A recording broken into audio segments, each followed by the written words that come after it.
Well, good morning, magandang umaga, and welcome to today's episode of My PI Dream.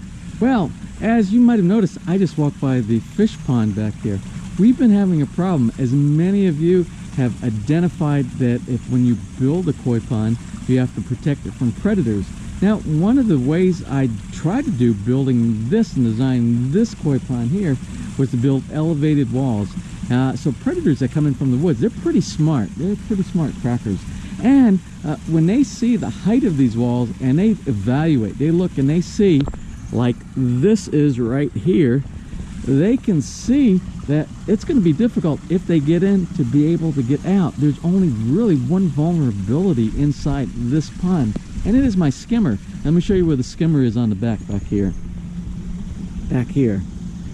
Well, anyway, I am about to tell you a little story, and I am going to tell you some events that have led up to me coming out here this morning and trying to approach a problem that I have with this pond as of the last few nights. Anyway, I am going to go ahead and get today started. So without further delay, let's get today's video underway.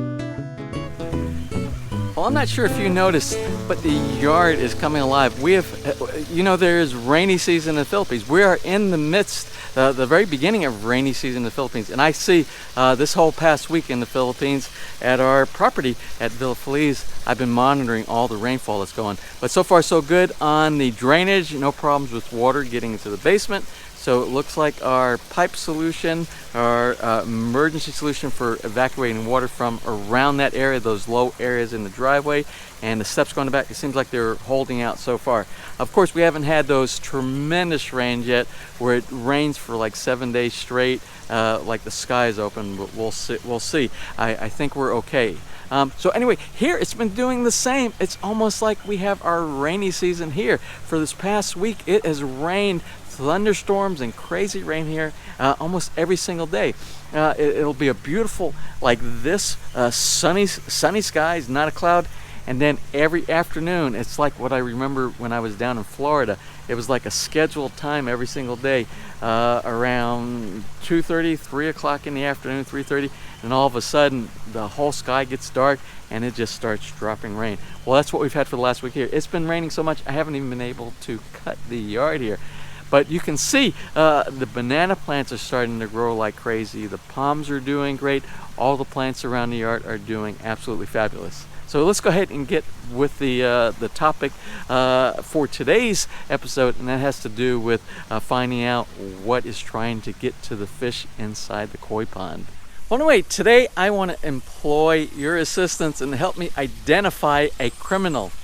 And the criminal is a varmint, a animal that's coming in from the woods, and I'm going to show you the evidence. I did some CSI investigation this morning, and CSI, as in crime scene investigation, I found forensic evidence of somebody trying to penetrate our koi pond here and have some free dinner. So let me show you what I found this morning as I was investigating. And let me give you a little bit of background story first, though. The background story is I have a new feeder, and we'll do a product review on the feeder that I have. But it's called the Fish Mate 7000, or I believe it is P7000.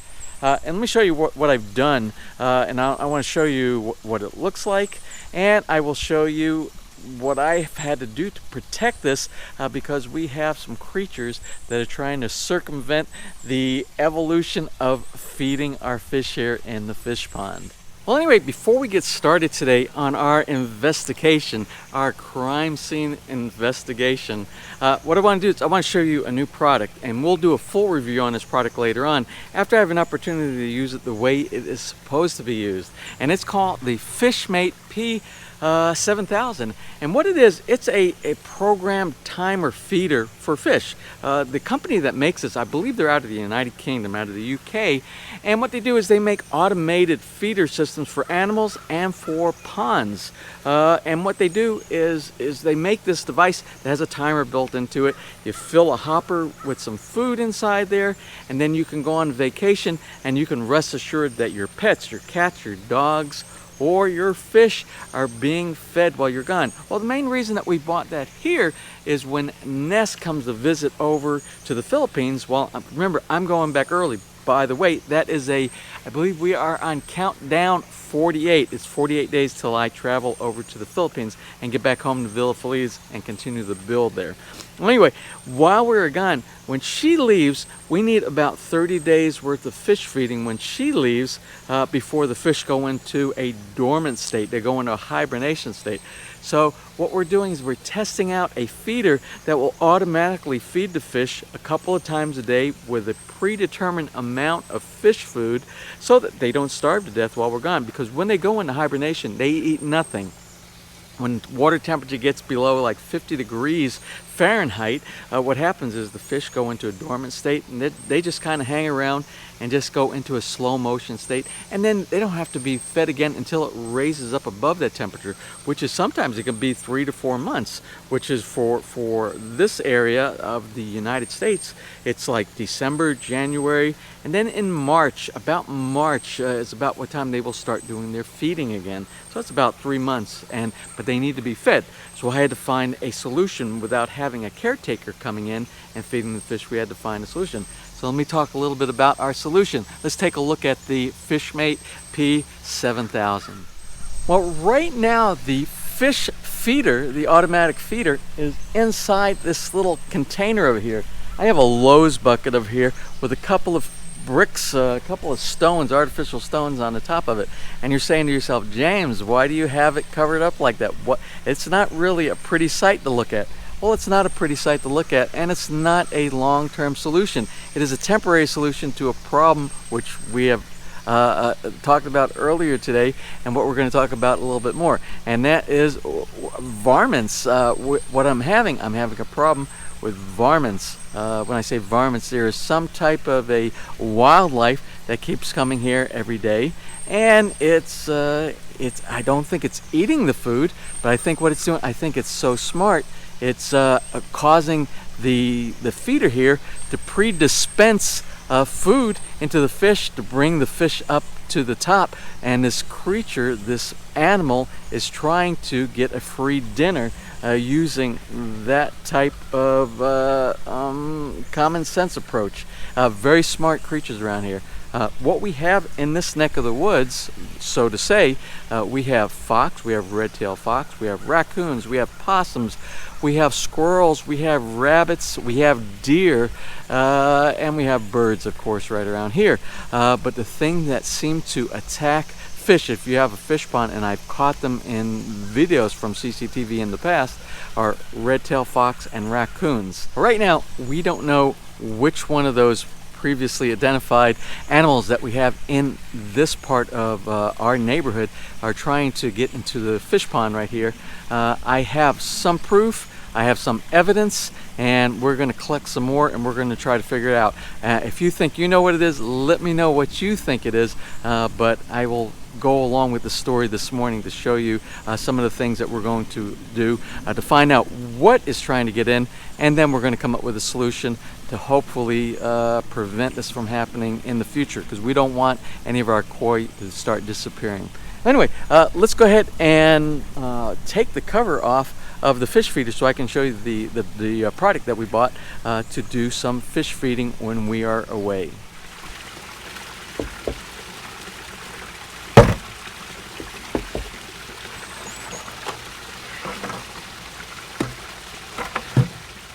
So what we have here is the Fish Mate P7000 automated fish feeder. And what it does, it has 3 schedules inside here. You can program 1, 2, or 3 schedules for 3 different types of feedings during the day. There's other ways that you can do some programming on here to do multiple feedings, an equal amount based upon how many fish that you have. There's a calculation and some things that they do in the instructions. But we're actually not doing the review of the P7000 today. What we're doing is showing you what I have and what problems that we're having with this right here. And it's not a problem with the feeder.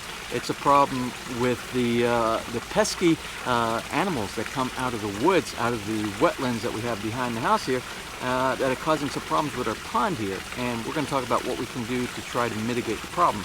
Well, anyway, what happens, and you see I have the cover. I have this Lowe's container back here, and the Lowe's container I put over here. I didn't do that at first. The first time I deployed this automated feeder, I woke up the next morning and the whole feeder was knocked over. All the food was laying here on the top of the ledge of the pond, and I'm like, what's going on here? So I automatically figured out that we have some type of an animal that came and knocked it over. Again, we have squirrels, raccoons, we have all kinds of critters here in our backyard. So to mitigate and losing any more of the food, because food is not cheap, you can't throw away the food. So anyway, I devised something real quick. Basically, the bucket, put the bucket over the top, cut a hole in the front of the bucket. You see right here, that allows a little spout to go over the edge to protrude out of the end. And I put a couple of bricks, a couple of artificial stones on the top to put enough weight on there so that an animal around here can't knock this over into the pond and get to the hopper. Well, I thought that was good enough, but then what I found out was this, which I filled it about halfway, and halfway should have given me about a month worth of feeding based on the amount of food that I was putting out each day.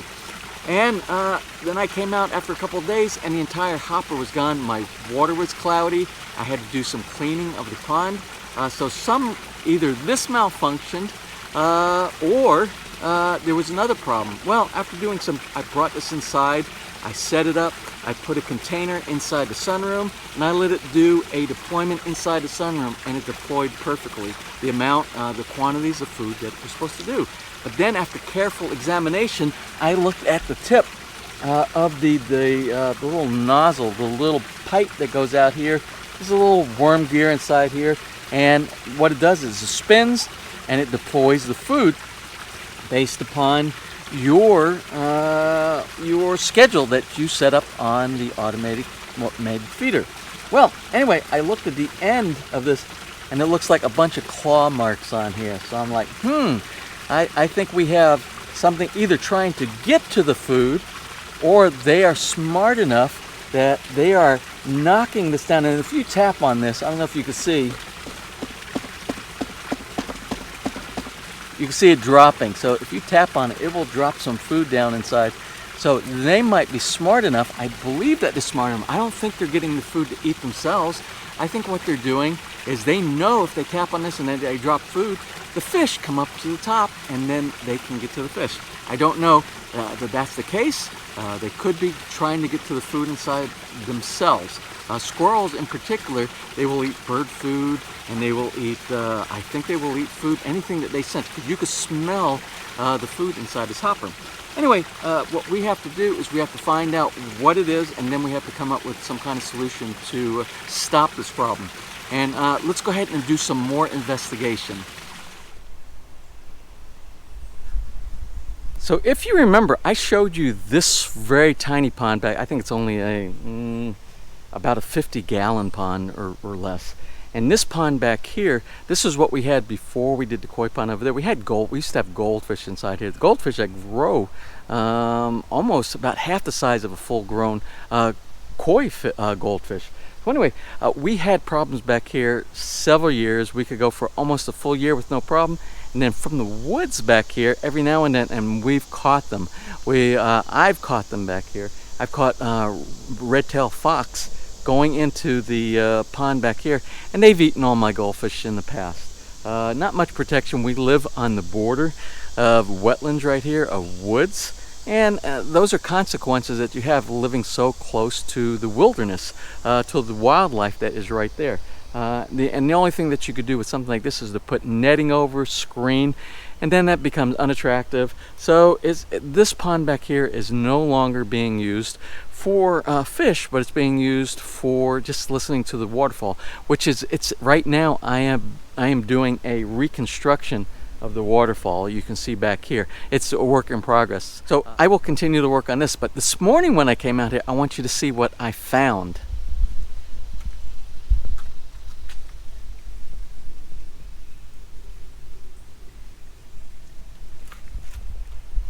Now, I don't know if you could see, but there are footprints coming from the woods, which is where I used to have the problem with the red-tailed fox coming through, coming from the fence, getting into the pond, and eating the fish inside the pond. This pond is very shallow.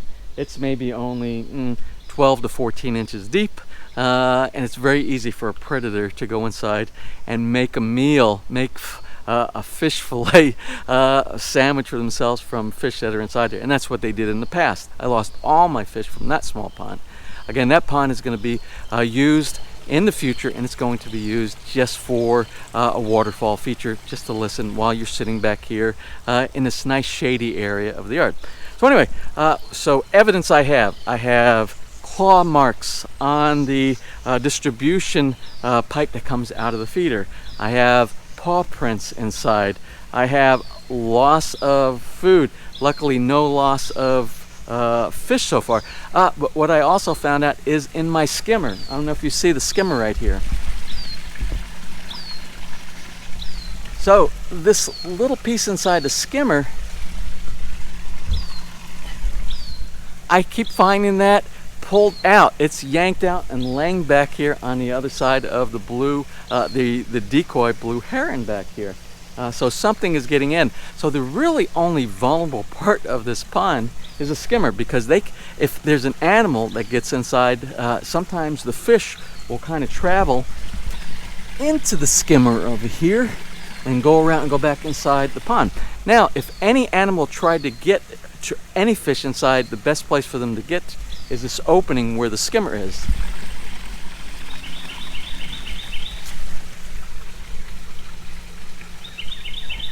So what I have to do to mitigate any problems, and I was going to do that anyway, is I'm going to find some acrylic or some type of fiberglass panel. I'm going to cut it to the shape of the top of the skimmer, and I'm going to close it off so no animal from the outside can ever get inside. Again, the natural protection is the depth of this pond right here and the elevation of it. So I think most animals, they're smart enough, they're very smart around here, and they will not chance getting inside this pond without being able to get back out.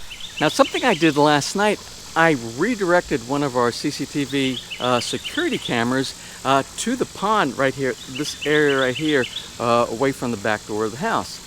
So I wanted to see if something in the middle of the night was getting in here. Now, the camera that I used, the IR doesn't work real good. So what happened, it was a very dark scene, but let me show you what I captured.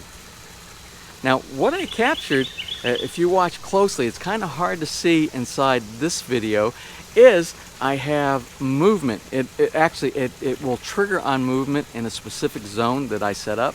And you can see there is an animal about 2 o'clock in the morning, a little after 2 o'clock in the morning, that has climbed on this area, which I know this is the animal that we are having problems with.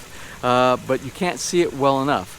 But what he did, he climbed on here, and I'm sure this is the one that's clawing and dropping the food inside here. So what I'm going to do is I am going to hook up one more LED light and just sit it on the ledge and illuminate this area at nighttime, so we have a good idea of what creature is actually doing this. It doesn't really make a difference. I just kind of want to know what creature is doing this.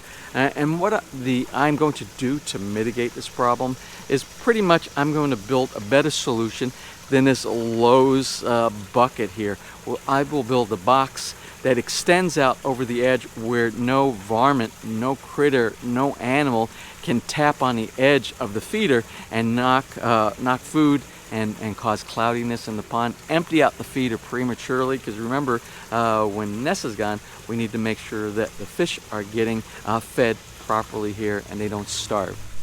Well, anyway, that's about it for today's episode. Today's episode is nothing but we are trying to find out what's getting into the pond back here. Remember, 48 days, back to Villa Feliz, back to starting the build construction. Also, one great update I need to share with you. For those of you who are interested in purchasing property in the phase where we are building or almost have completed building Villa Feliz. Remember, that phase in our subdivision has been on a moratorium for the last year. I've had so many people, we have a waiting list of people that have written into me that are looking to purchase properties inside there. Well, the wait is now over. They have released the properties. The properties are now available for sale over there. So if you're interested in purchasing a lot over in phase 2, possibly being one of my neighbors, or maybe not. Maybe you don't want to be one of my neighbors. But if you are interested in any of the properties over there in the area that we're building Villa Feliz, send me an email or send me a comment on the comment section here on the channel, and I will give you all the information about the release of the new properties and the pricing as well as availability. So anyway, if you're interested, let me know. So I'm going to close for today. If you enjoyed today's video, please give me a thumbs up, please share, and if you have not subscribed, just click on that little My PI Dream heart in the bottom right hand side of your screen. You will be subscribed and you will be notified the next time I upload a new video. So until such time, you have a wonderful and blessed day.